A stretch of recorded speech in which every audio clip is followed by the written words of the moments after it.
Dear class, welcome to the next lecture of physics. तो आज वैसे संडे है और लेक्चर तो नहीं होना था, लेकिन आप लोगों को पता है कि 3 क्लासेस मेरी मिस हो गई हैं, तो उसके लिए फिर मैंने सोचा कि आज क्योंकि आई एम फीलिंग वेल, तो आज ही एक जो एक्स्ट्रा तो नहीं, मतलब जो क्लास स्किप हो गई थी उसको आज एक तो आपकी एक्स्ट्रा क्लास नहीं बल्कि जो स्किप हो गई हैं उनमें से एक क्लास आप आज लगा लें आपकी, ठीक है। और उसके अलावा जो बाकी 2 क्लास हैं, रिमेनिंग 2 क्लासेस, वो भी I will try to compensate in winter vacations.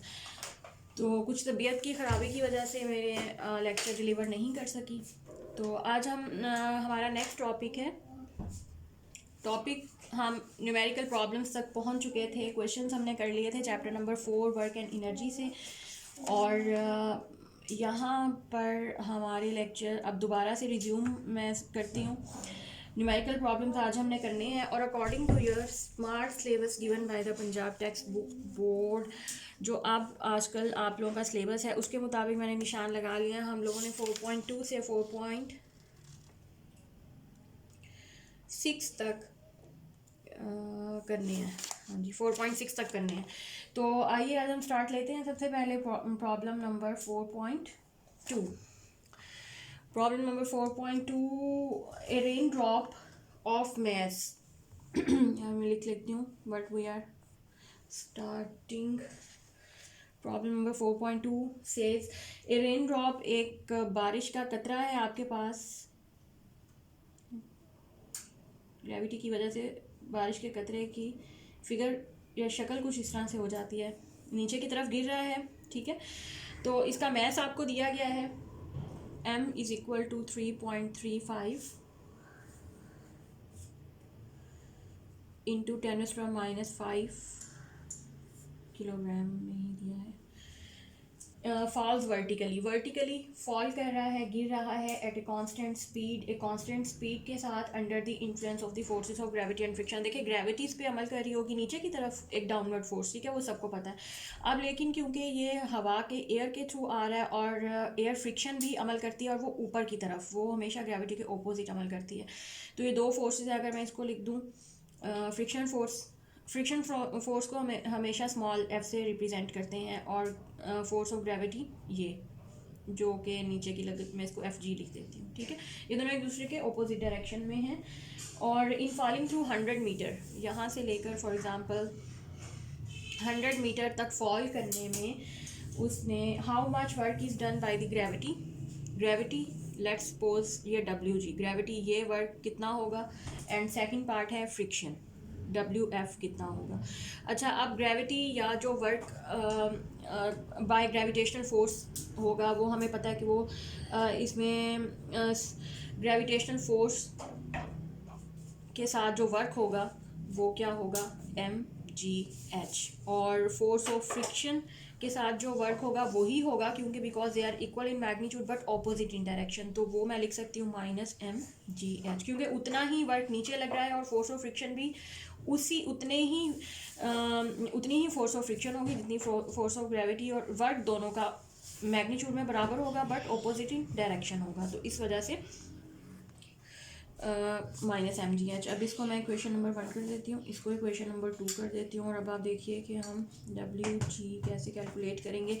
Values put कर दें, 3.35 इंटू 10⁻⁵, 9.8, और डिस्टेंस कितना हुआ है, 100 मीटर जितना फॉल किया है उस पे आपने जितना वर्क परफॉर्म हुआ है वो वर्क आपने कैलकुलेट करना है। तो ये जब मैं कैलकुलेट करूँगी कैलकुलेटर से, सिंपल स्टेप्स हैं, सिर्फ मल्टीप्लिकेशंस हैं, आप कैलकुलेटर से आसानी से कर लेंगे।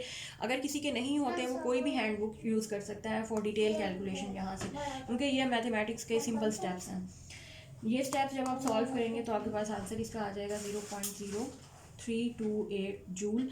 और सिमिलरली जब आप फोर्स ऑफ फ्रिक्शन की वजह से जितना फोर्स ऑफ फ्रिक्शन ने वर्क किया वो कैलकुलेट करेंगे तो वो आ जाएगा -3.35 इंटू 10⁻⁵, 9.8, और 100 और ये -0.0328 जूल आ जाएगा। आप इसको डायरेक्ट भी लिख सकते हैं, लेकिन आप साथ एक्सप्लेन करेंगे क्योंकि ये वर्क उसी वर्क के बराबर है जो फोर्स ऑफ ग्रेविटी करेगी, सिर्फ डायरेक्शन ऑपोजिट होगी। तो हम ये एक लाइन में लिख कर डायरेक्ट भी लिख सकते हैं फोर्स ऑफ फ्रिक्शन का वर्क नेगेटिव है, ठीक है।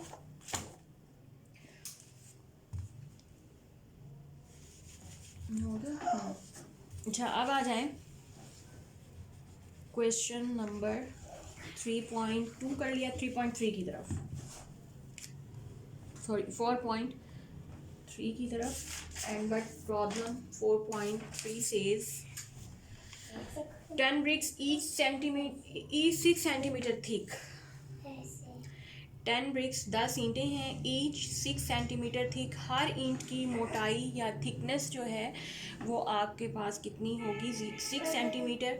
और मैस हर ईंट का दिया गया है 1 पॉइंट, मैं इधर लिखती जाती हूँ। मैस दिया गया ईंट का 1.5 किलोग्राम। ईंटें क्योंकि एक जैसी होती हैं तो सबका ही मैस 1.5 किलोग्राम होगा और सबकी ही थिकनेस या मैं एच लिख देती हूँ फॉर सम रीज़न, मैं बाद में बताऊँगी क्यों लिखा।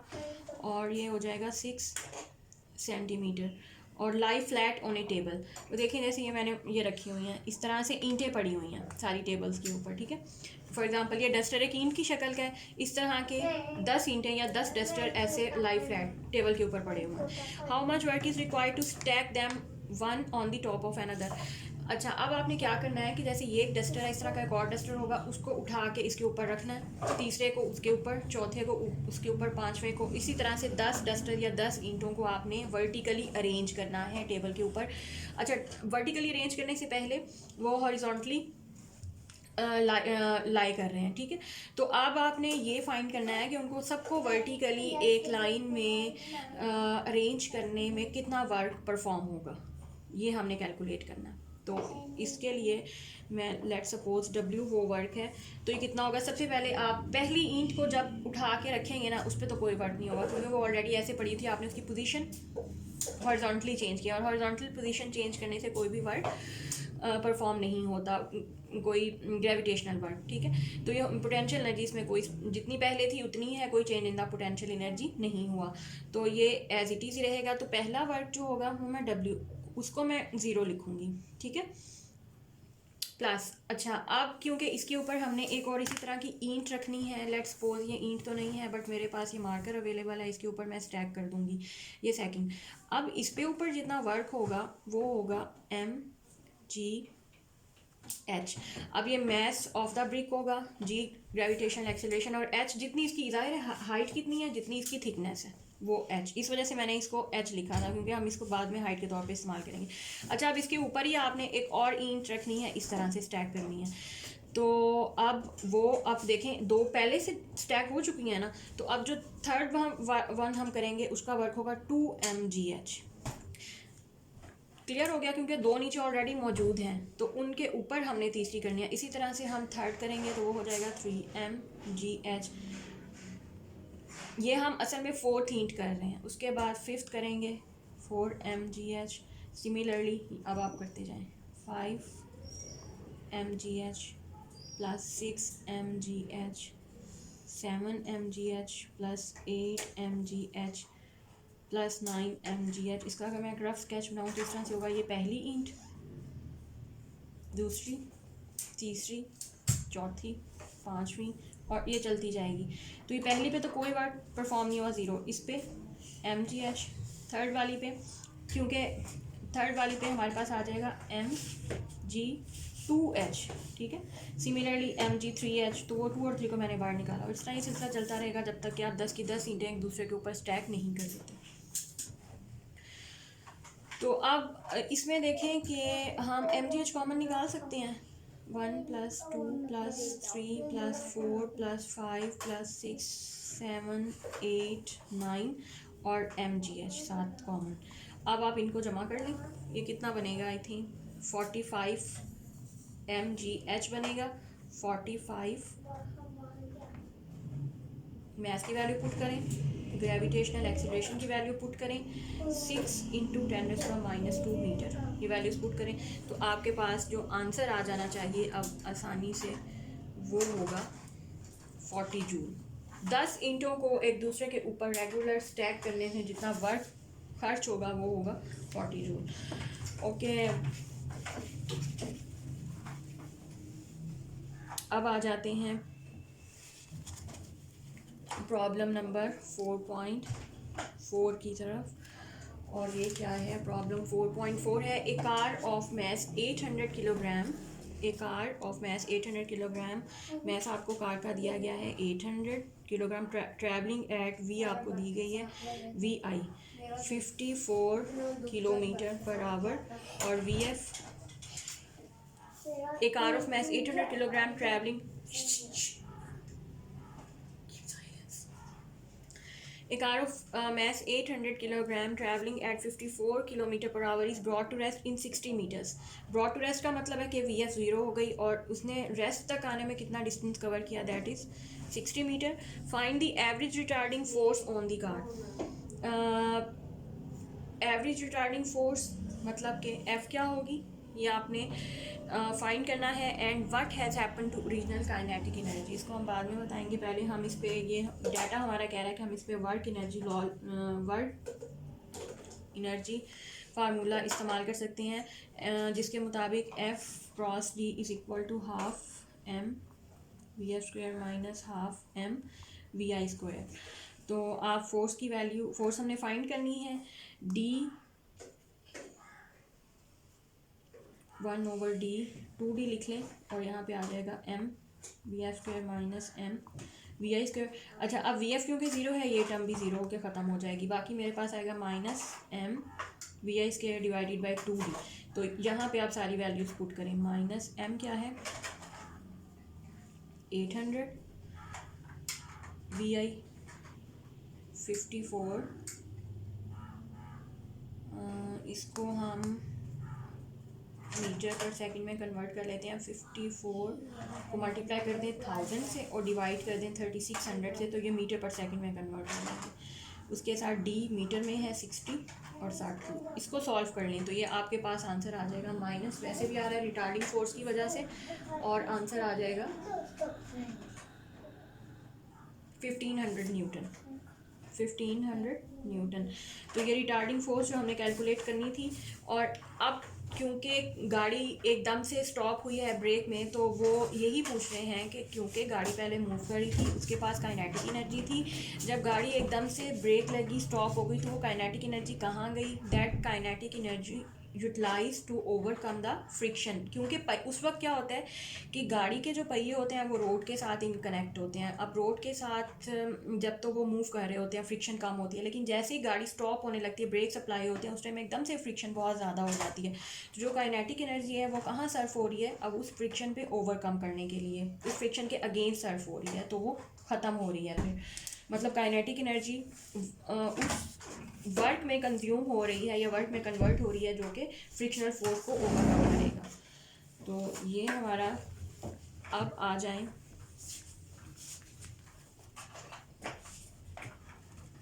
4.5 की तरफ.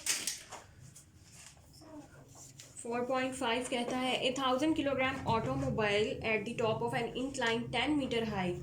कोई इंक्लाइन प्लेन है. मैं एक रफ स्केच ड्रॉ करती हूँ, आपने इसको सिर्फ आप लोगों को समझाने के लिए. सपोज़ ये एक इंक्लाइन प्लेन है और यहाँ पे एक कोई ऑटोमोबाइल, मैंने तो बॉल बना लिया है, लेकिन आपने समझना है कोई बहुत भारी गाड़ी है, ठीक है. और इसकी हाइट कितनी है इंक्लाइन प्लेन की? वो दी गई है 10 मीटर और लेंथ इसकी 100 मीटर दी गई है. मैंने रफ स्केच बनाया है. Is release and rolls down the hill. अच्छा, अब ये ऑटोमोबाइल यहाँ से रिलीज़ किया, ये इसके साथ साथ आ रहा है, इसके साथ साथ नीचे आएगा. अब ऊपर जब इस पॉइंट पे था, इसके पास कौन सी एनर्जी थी? हमें पता है mgh. हम यूज़ कर रहे हैं इंटर कन्वर्शन ऑफ एनर्जी. अब जैसे जैसे नीचे आएगा इसकी पोटेंशियल एनर्जी कम होती जाएगी. क्यों? क्योंकि हाइट कम हो रही है. और जैसे जैसे ग्राउंड के करीब आएगा इसकी काइनेटिक एनर्जी बढ़ती जाएगी, ठीक है. तो अब आपने वो वेलोसिटी कैलकुलेट करनी है. What is its speed? Velocity क्या होगी एट द बॉटम, जब वो यहाँ पे पहुँचेगा at the bottom of the incline, if the average retarding force due to friction is 480 newton. तो इफ़ एवरेज रिटार्डिंग फोर्स, अब जो इस पर लग रही है रिटार्डिंग फोर्स वो क्या है, 480 न्यूटन हो, तो आपने वेलोसिटी कैलकुलेट करनी। अच्छा यहाँ पे हमने जो लास्ट टाइम एक फार्मूला पढ़ा था, जब भी हाइट रिड्यूस हो रही हो, लॉस ऑफ पोटेंशियल एनर्जी वो कहाँ जा रही होती है, काइनेटिक एनर्जी में कन्वर्ट होती है। तो gain in kinetic energy, gain in kinetic energy plus work done against friction, F D. अब इसमें से हमने कैलकुलेट करना है, इसको मैं सारा फार्मूला लिख लेती हूँ, M G H is equal to half M V square और प्लस एफ डी। अब क्योंकि मुझे हाफ एम वी स्क्वायर में से वेलोसिटी चाहिए, मैं हाफ एम वी स्क्वायर वाले टर्म को एक तरफ करती हूँ, M G H minus F D वाले टर्म को दूसरी तरफ ले जाती हूँ। अच्छा अब आपने क्या करना है कि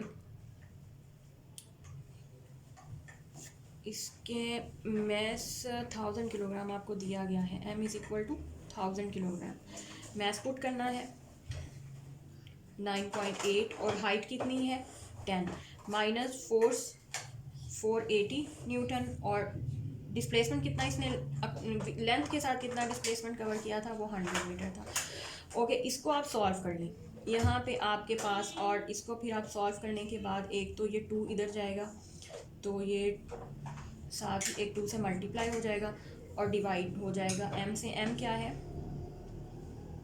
ये इसकी है, m है 1000, ठीक है। ये मैंने इस 2 से मल्टीप्लाई भी कर दिया और इस m से डिवाइड कर दिया है, तो यहाँ पे आपके पास एक आंसर आ जाएगा, उसका आपने स्क्वायर रूट लेना है और आपके पास वेलोसिटी आ जाएगी आसानी से 10 मीटर पर सेकेंड। यहाँ से आपने ये कैलकुलेटर के अंदर सारा पुट करके आंसर ले लेना, 10 मीटर पर सेकेंड आ जाएगा। अच्छा उसके बाद आ जाए प्रॉब्लम नंबर 4.6, लास्ट प्रॉब्लम है। वीडियो कितनी लंबी, ओह बहुत लंबी हो गई है, 4.6। और ये इसमें क्या हमने फाइंड करना है, 100 मीटर क्यूब ऑफ वाटर, पानी का वॉल्यूम आपको दिया गया है, लिख लेती हूँ 100 मीटर क्यूब वॉल्यूम, ये मैंने ये वॉल्यूम को रिप्रेजेंट कर रहा है, इस वजह से मैंने इस तरह से 100 metre cube of water is pump from a reservoir into a tank. Reservoir से उठाकर ऊपर टैंक में कोई मोटर ज़ाहिर है मोटर पानी को उठा के पंप कर रही है किसी टैंक में 10 मीटर। वो टैंक की हाइट कितनी है, h is equal to 10 metre, और कितने टाइम में, इन 20 मिनट्स, 20 मल्टीप्लाई बाय 60 कर लें,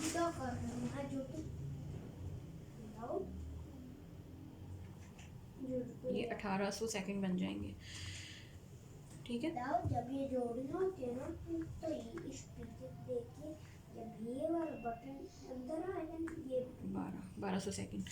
अच्छा उसके बाद आ जाता है कि इफ़ डेंसिटी ऑफ वाटर वो हमें याद भी है कि 1000 किलोग्राम पर, कीप साइलेंस, किलोग्राम पर मीटर क्यूब। और अच्छा अब आपने क्या करना है, फाइन, पहला पार्ट है इसका, find the increase in potential energy. Potential energy कितनी होगी, we all know very well now the formula of potential energy is mgh। तो क्योंकि वो एक रेजर वायर से उठा के ऊपर किसी हाइट पे मुंतकिल किया गया है तो उसमें जाके स्टोर हो जाएगी पोटेंशियल, वो mgh होगा। अच्छा अब इसमें जब हम m पुट करना चाहेंगे तो हमें पता चलेगा कि हमारे पास m की वैल्यू नहीं है, तो इसको मैं इक्वेशन 1 कर देती हूँ, पहले m निकाल लेती हूँ, क्योंकि m का फार्मूला, m क्या होता है, डेंसिटी क्रॉस वॉल्यूम। तो डेंसिटी यहाँ मैं पुट करूँगी 1000, वॉल्यूम है तो ये हो जाएगा किलोग्राम मैस। अब मेरे पास, अब मैं इसको इक्वेशन 1 में पुट करने लगी हूँ, ये मैस ऑफ द जितना वाटर पंप किया गया उसका मैस है मल्टीप्लाई 9.8 और कितनी हाइट तक, 10 मीटर की हाइट तक। तो ये आपके पास आ जाएगी पोटेंशियल एनर्जी जितनी जाके स्टोर हो गई है 9.8 इंटू 10⁻⁶ जूल। अच्छा अब आ जाते हैं पार्ट बी की तरफ। पार्ट बी में हमने क्या फाइंड करना है, पार्ट ए में हमने पोटेंशियल एनर्जी, पार्ट बी में फाइंड करना है the power delivered by the pump. Power delivered by the pump कितनी होगी, पावर हमें पता है work, rate of doing work होता है, तो ये वर्क डिवाइडेड बाय टाइम। अब वर्क हमने ऊपर कैलकुलेट कर लिया कितना हुआ, 9.8 इंटू 10⁻⁶ जो, और कितने टाइम में हुआ है 1200 सेकेंड। इसको आप कैलकुलेट करें तो ये आपके पास आंसर आ जाएगा 8.2 किलो वॉट पावर। तो ये आज का हमारा लेक्चर यहाँ तक था। अब हम इसके बाद हम स्टार्ट करेंगे चैप्टर नंबर 5।